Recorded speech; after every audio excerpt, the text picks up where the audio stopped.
Estamos de volta com a História da Filosofia Moderna 2. Na primeira parte, lançamos luz sobre as divergências entre racionalistas e empiristas e fizemos uma análise dos principais representantes da corrente racionalista. Agora vamos apresentar o seu contraponto, o empirismo, com seus representantes mais marcantes. Bacon, o fundador do empirismo, e o Locke, seu representante mais ilustre.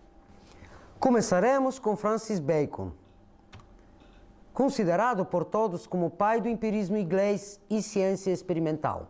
O ponto de partida do pensamento baconiano começa como uma crítica feroz sobre a tradição e sobre os preconceitos suscitados por ela. A mais forte expressão da sua crítica é dirigida à filosofia escolástica.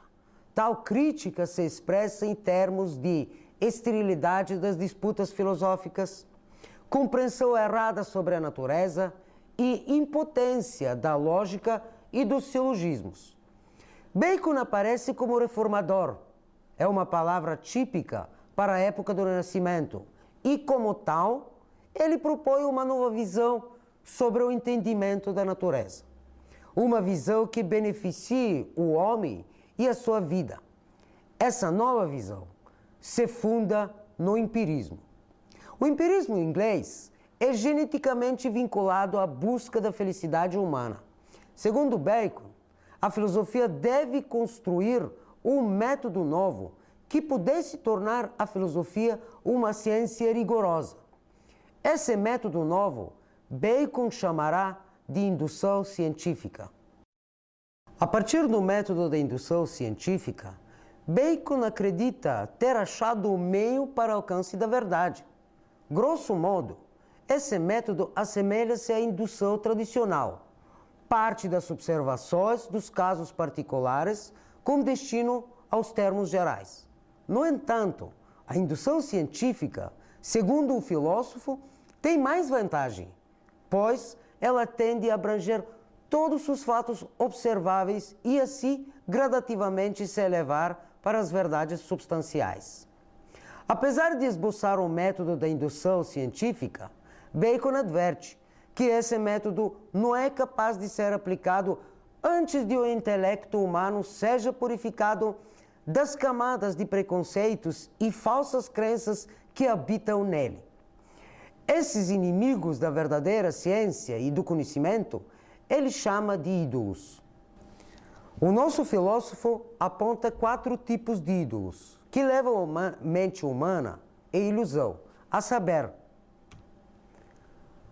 o ídolo da tribo, o ídolo da caverna, o ídolo do forró, o ídolo do teatro. O ídolo da tribo se origina da própria natureza humana. É a visão humana sobre as coisas. A visão humana é uma das muitas e, portanto, não poderia ser um critério absoluto de verdade. A segunda espécie de ídolo é o ídolo da caverna e diz respeito à própria individualidade humana. Como é feito? Cada indivíduo tem sua própria experiência, ambiente em que vive, família, mestres, livros que ele leu. Tudo isso, inevitavelmente, interfere no aparato cognitivo do homem e na sua visão cognitiva. Sendo assim, cada uma pessoa tem sua própria caverna ou toca subjetiva, digamos assim, que o norteia no seu conhecimento e na sua atuação no mundo. A terceira espécie, isto é, o ídolo do forró, estabelece que os homens entram em contato entre si através da linguagem, mas os termos e as palavras se impõem pela vontade da multidão, assim que os termos confusos e mal colocados estragam e distorcem a visão cognitiva. Tudo isso manipula o homem e o despoja de uma verdadeira noção sobre as coisas, amparada pela observação e reflexão. O ídolo do teatro é a quarta espécie de ídolo que diz respeito aos próprios sistemas filosóficos. Eles aparecem como peças teatrais, com seus próprios atuantes, acontecimentos e coerência. Todos eles criam seu próprio mundo imaginável e ilusório. Assim, seria impossível que a filosofia se tornasse uma ciência rigorosa que deve fornecer saberes universais. Conforme Bacon, a primeira coisa que deve ser feita seria remover esses ídolos da mente humana e tornar o intelecto apto para a verdadeira ciência. Justamente por isso, a obra fundamental de Bacon, intitulada Novum Organum, contém duas partes. Uma negativa, que deve mostrar os erros cometidos pela tradição e, a partir daí, tentar removê-los do intelecto humano. A segunda parte contém o método da indução científica. Mas agora, a questão que se delineia diante de Bacon é: como remover esses ídolos? A sua resposta é clara: através da utilização de termos e palavras exatas, norteadas por uma verdadeira investigação da natureza.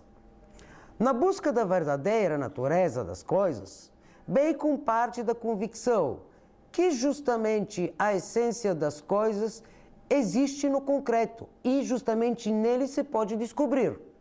E é por isso que a indução científica deve começar pela observação do concreto. Temos que notar que, para Bacon, a essência das coisas é objeto da metafísica, ao passo que a observação do fenômeno concreto, da física.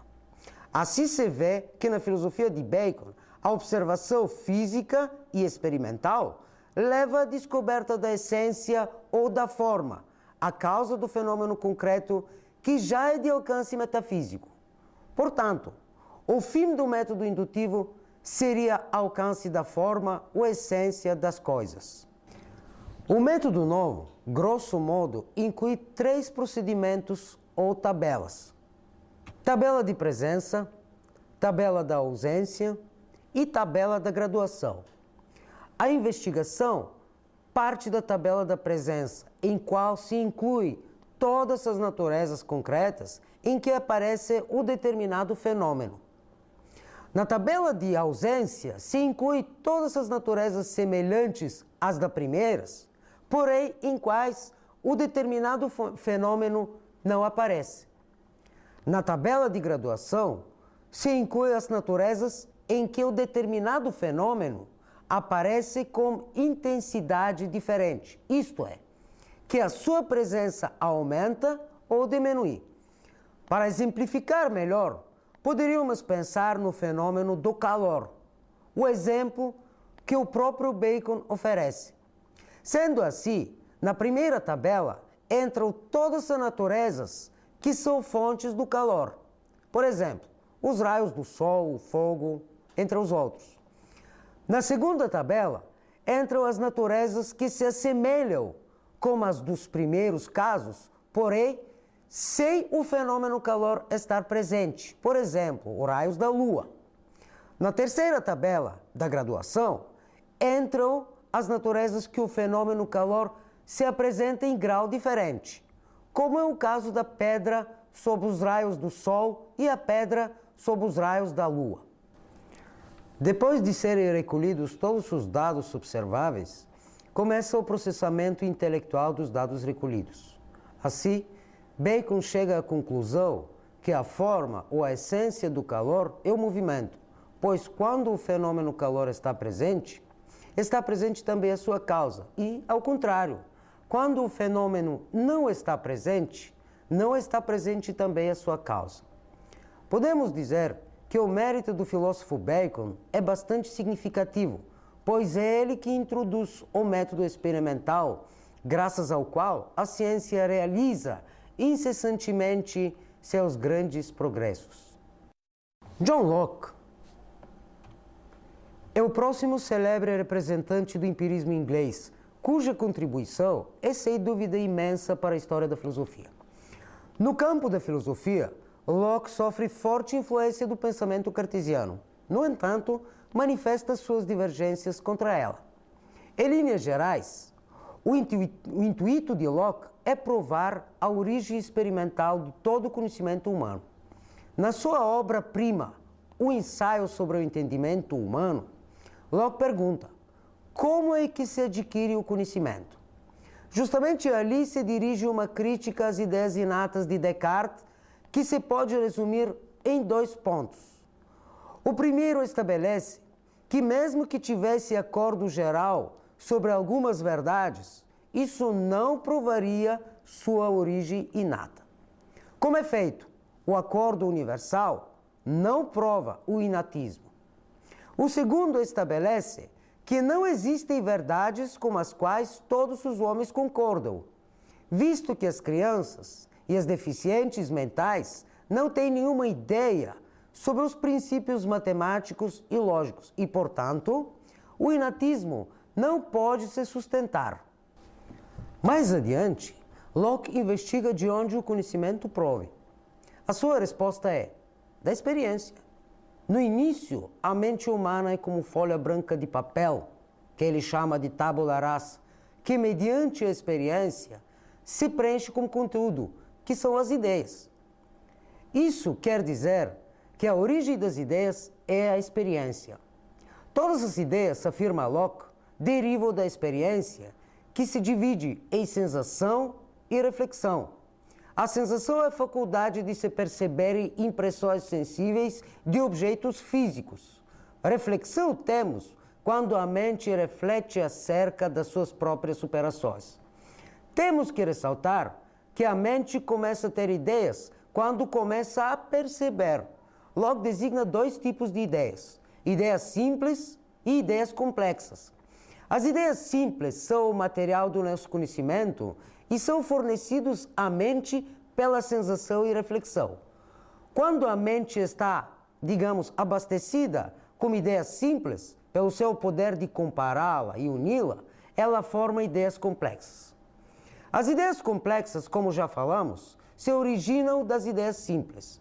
Isso ocorre pela combinação de várias ideias simples, pela relação entre as ideias simples e pela abstração. As ideias complexas designam modos, substância e relação. As ideias complexas de modos podem ser simples ou mistos. Modo simples é formado por ideias simples como variação ou combinação de mesma ideia. Por exemplo, a ideia de dúzia. O modo misto é formado por ideias simples de vários tipos reunidas. Por exemplo, beleza. A substância, como ideia complexa, é composta por várias ideias simples reunidas numa única coisa. Para ficar mais claro, podemos dar exemplo da substância humana, que é uma substância composta por várias ideias simples de qualidades sensíveis que se imaginam unidas por uma coisa, suporte que se denomina de substância. Temos que ressaltar que existem substâncias particulares, o indivíduo, por exemplo, ou substâncias coletivas, como, por exemplo, o rebanho. As ideias complexas de relação surgem a partir de comparação de ideias simples, por exemplo, da identidade, diferença, igualdade, desigualdade e causalidade. Por exemplo, quando uma coisa começa a existir através da outra coisa, então temos relação de causalidade. Todas as coisas podem ser sujeitas de relações infinitas. Por exemplo, um homem pode ser ao mesmo tempo pai, filho, neto, sogro ou proprietário, por exemplo. Segundo Locke, as ideias da relação são mais claras do que as ideias de substância. Por exemplo, a noção de filho é mais clara do que a noção de homem. Por isso, as ideias complexas de relação são mais perfeitas do que as ideias complexas de substância.